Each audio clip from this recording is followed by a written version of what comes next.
बिस्मिल्लाहिर्रहमानिर्रहीम अल्लाहुम्मा सल्लि अला सय्यिदिना मुहम्मदिन व आलि मोहम्मद। मैं हूं मन्नान अशरफ और आप देख रहे हैं आपका अपना यूट्यूब और फेसबुक चैनल। बात ये है कि सबसे पहले जो बात करते हैं वो लॉन्ग मार्च जो पिंडी के अंदर इस टाइम फाइनल राउंड शुरू हो चुका है उसके हवाले से बात करते हैं।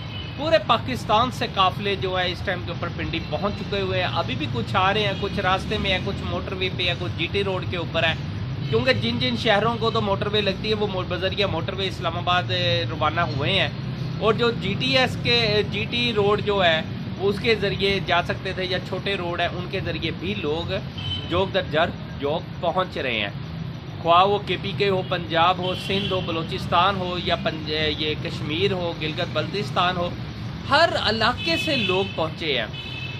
भाई ये कि लोग इमरान खान से मोहब्बत करते हैं। इमरान खान में कोई अनोखी बात नहीं है, कोई ऐसी अनहोनी बात तो है नहीं है जो बाकी सियासतदानों में नहीं है। लेकिन इमरान खान में एक बात है कि इमरान खान जब भी बात करता है पाकिस्तान की बात करता है, इसलिए लोग उससे मोहब्बत करते हैं। उसकी एक कॉल के ऊपर वालहाना हर किस्म का रिस्क लेने के लिए भी तैयार हो जाते हैं। आपने इससे कबल सुना, आज तो देखें आज तो 26 है, लेकिन गुज़िश्ता रोज़ एक प्रेस कॉन्फ्रेंस की थी राना सनाउल्लाह साहब ने, और उन्होंने बहुत ज़्यादा डराया था इस बात के ऊपर कि जी किसी टाइम के ऊपर भी धमाका हो सकता है, किसी टाइम पे ऊपर भी जो दहशतगर्द है वो फ़ायदा उठा सकते हैं, किसी टाइम के ऊपर भी ये इमरान खान के ऊपर कातलाना हमला हो सकता है। बाबा आप तो वज़ीर दाखिला हैं, अगर आप तक ये इतलात है, सिक्योरिटी एजेंसियों तक ये इतलात है, तो रोकना तो आपका फ़र्ज़ है। अवाम बाज़ारों में जाती है, अब उन्हें थोड़ी पता है कि बाज़ार के अंदर अचानक क्या हो जाना है।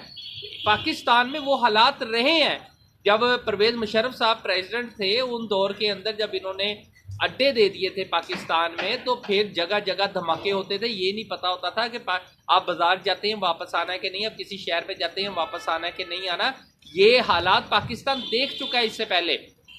यही हालात उन्होंने दोबारा दिखाने की कोशिश की राना सनाउल्लाह साहब ने। लेकिन आप देख सकते हैं इमरान खान साहब इस टाइम इस्लामाबाद पहुंच चुके हुए हैं अब तक की इतलात के मुताबिक, और वो पंडाल की तरफ अभी रवाना है। आप देख सकते हैं इस्लामाबाद का जलसा पिंडी का जो है वो कितनी बड़ी तादाद में लोग निकले हैं। यानी कि मौत का खौफ जब इंसान में से ख़त्म हो जाए, मुल्क की मोहब्बत जो है ना वो जब जाग जाती है ना, जब लोग पाकिस्तान से सच्चे दिल से मोहब्बत करने लग जाते हैं, अपने मुल्क को तरक्की की तरफ देखना शुरू करते हैं, और वो ख्वाहिश कर रहे होते हैं कि पाकिस्तान तरक्की करे, पाकिस्तान के अदारे तरक्की करें, तब ये हालात पैदा होते हैं। तब इस तरह फिर दुनिया जोग दर जोग निकलती है। लेकिन मेरी इतलात के मुताबिक है कि इमरान खान साहब अपनी बहुत बड़ी एक पावर शो करेंगे, और लगता नहीं है कि धरना होगा। शायद आज या कल तक सुबह तक ये तकरीबन मतलब ख़त्म हो जाएगा, और इमरान खान भी वापस आ जाएंगे, और उसके साथ लोगों को भी वापस बड़ी हद है अगर रुके भी तो शायद एक आधा दिन ही रुकेंगे। लेकिन अभी तक इतलात यही है कि धरना नहीं होगा। कहीं अचानक धरने का ऐलान हो गया तो वो एक अलग सब्जेक्ट है, लेकिन बहरहाल अभी तक तो यही इतलात है कि धरना नहीं होगा। अच्छा, दूसरे जनरल आसम मुनीर साहब माशाल्लाह हाफ़िज़ कुरान और बेहतरीन ख़ानदानी पस मंज़र, बेहतरीन शख्सियत के मालिक, माया वो इस टाइम के ऊपर आर्मी चीफ तैनात हो गए हैं। हालात इससे पहले बड़े यानी कि अजीब व गरीब थे, बहरहाल अब बन गए हैं, क्योंकि उससे पहले जनरल बाजवा साहब की बहुत सी ख्वाहिशात जो है दम तोड़ गई। हर पल दम मसलन के दमादम करने का इरादा करते थे, लेकिन यकदम ही सब कुछ दमादम मस्त कलंदर करते करते ख़त्म हो जाता था। ये बहुत सी इतलात जो है ना वो अगर मेरे तक है तो बाकियों तक भी तो है ना, लिहाजा इस तरह की इतलात आ रही थी कि हालात किसी टाइम के ऊपर भी ख़तरनाक हो सकते हैं। लेकिन बहरहाल बाजवा साहब को वो मौका नहीं मिल सका, क्योंकि बाजवा साहब ने भी कई लोगों को लॉलीपॉप दिया हुआ था, फिर आखिरकार उन्होंने भी एक लॉलीपॉप दे के फारग कर दिया। लेकिन उस दौरान एक स्टोरी भी बाजवा साहब के हवाले से, पहले मैं आसम मुनीर साहब की तरफ बाद में जाता हूँ, पहले बाजवा साहब की तरफ से थोड़ा सा आपको बता दूँ। बाजवा साहब के हवाले से अचानक एक स्टोरी आती है, ये स्टोरी बड़े परफेक्ट टाइम के ऊपर छपती है। वो जो है नूरानी साहब उन्होंने एक स्टोरी प्रिंट पब्लिश करते हैं, उसके अंदर बाजवा साहब की पूरी यानी कि जो अरबों रुपये मालियत का वो एक इल्ज़ाम लगाते हैं कि जी ये उनके ख़ानदान ने फ़ायदे लिए, इतने अरब इकट्ठे कर लिए, ये वो वगैरह। बहरहाल उसके अंदर अभी तक सदाकत हम इसलिए नहीं मानेंगे जब तक उसके मुकम्मल प्रूफ, लेकिन प्रूफ और सबूत के साथ उन्होंने बोला पब्लिश की है, उसके ऊपर इंक्वायरी बैठेगी, उसे सच साबित करेंगे, देन तब इसके ऊपर। लेकिन बात है इसकी सच्चाई या झूठ के ऊपर, बात है एकदम एंड टाइम के ऊपर स्टोरी का पब्लिश होना। लाजमी बात है जहाँ से ये खेल में नया एकदम चेंज आया था।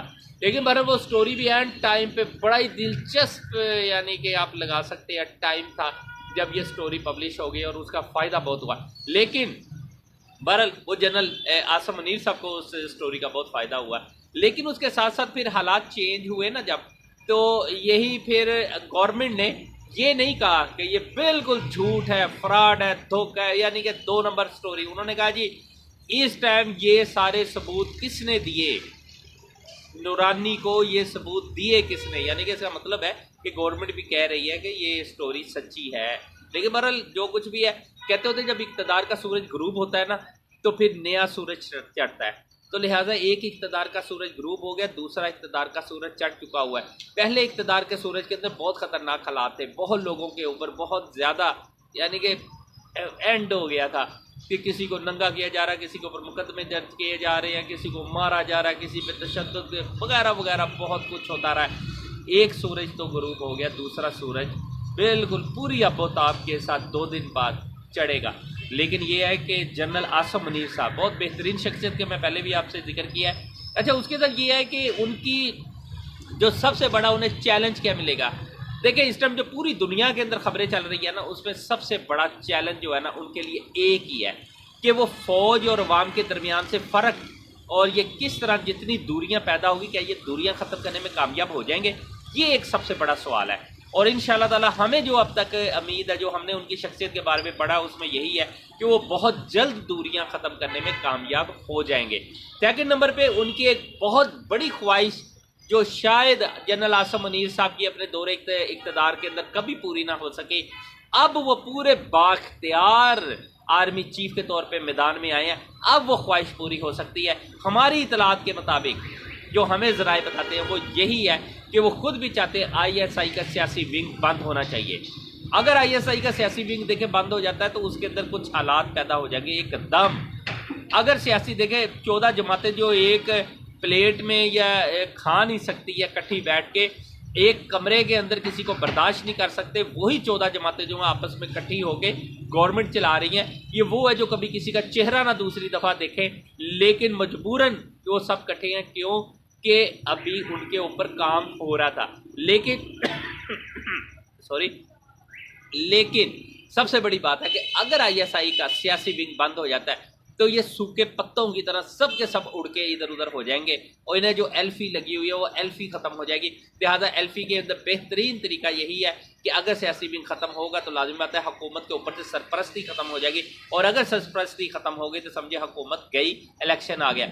इस टाइम के ऊपर तीसरा बड़ा जो बहुत बड़ा चैलेंज है जनरल आसम मुनीर साहब को आर्मी चीफ बनने के बाद, अभी 2 दिन है उनके आर्मी चीफ के यानी कि उनके सीट पे बैठने से, लेकिन उन्हें जो सबसे बड़ा चैलेंज तीसरा बड़ा वो यही होगा कि अवाम जहां चाहती है क्या वो अवाम के साथ खड़े होते हैं या वो नहीं खड़े होते।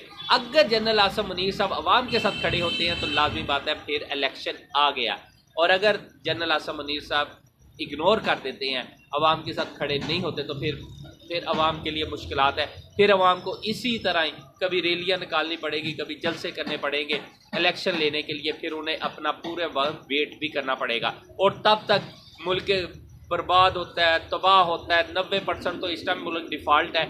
इसके बाद के क्या हालात होंगे, ये मुल्क इस हद तक डिफ़ॉल्ट है कि इसका बाकायदा अलल ऐलान जनरल बाजवा साहब ने भी कर दिया अपनी लास्ट तकरीर के अंदर कि मुल्क डिफ़ॉल्ट हो गया। अब इससे आगे आपको क्या गारंटियाँ चाहिए कि मुल्क किस कदर तबाही के दहाने के ऊपर पहुँच चुका है कि लोगों के पास बिल जमा कराने के पैसे नहीं, फीसें जमा कराने के लिए पैसे नहीं है, घरों में खाने पीने के लिए पैसे नहीं है, दालें लाने के लिए पैसे नहीं, गोश्त तो तस्वर ही नहीं हो पा रहा है। बेरोज़गारी की इंतहा, ये इंडस्ट्री मुकम्मल बंद हो चुकी हुई है, थोड़ी बहुत इंडस्ट्री रह गई है। जराइम दिन ब दिन बढ़ते चले जा रहे हैं, क्राइम की रेशो हर घंटा नहीं हर मिनट के अंदर बढ़ती चली जा रही है। ये लोग नशे के ऊपर लगना शुरू हो गए, मनशियात आम होना शुरू हो गए, जराइम पेशा लोगों के रोजगार कई हजार गुना बढ़ना शुरू हो गए हैं।